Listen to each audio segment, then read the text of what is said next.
ঈদ মুবারক। আল্লাহ হাফেজ। ফাহিম, চলো মসজিদে ঈদের নামাজ আদায় করি। না না স্যার, আমাদের না ঈদগাহে নামাজ পড়ার কথা। ওকে, থ্যাংক ইউ। এই যে আমাদের না ঈদগাহে ঈদের নামাজ পড়ার কথা, আমাদের না বাজারে যাওয়ার কথা, আমাদের না স্কুলে যাওয়ার কথা, এই বাক্যগুলো আমরা ইংরেজিতে কিভাবে বলবো? Subject plus suppose two plus V1। ওকে, যেমন আমাদের যাওয়ার কথা, তাহলে কি হবে? We are supposed to go. go. We are suppose to go. We are suppose to go. আমাদের আসার কথা, We are supposed to come. We are suppose to come. Thank you. আমাদের ঈদগাহে যাওয়ার কথা, We are supposed to go to Eidgah. We are suppose to go to Eidgah. তাহলে আমাদের ঈদগাহে ঈদের নামাজ পড়ার কথা, we are suppose to perform salat at the Eidgah. We are suppose to perform salat at the Eidgah. Okay, so আশা করি বুঝতে পেরেছো।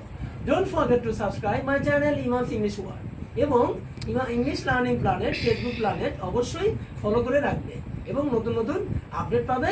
ইংরেজিতে নিজেদেরকে এনরিচ করবে এবং ছোট বাচ্চাদেরকেও এনরিচ করবে। That's all. ঈদ মুবারক। আল্লাহ হাফেজ।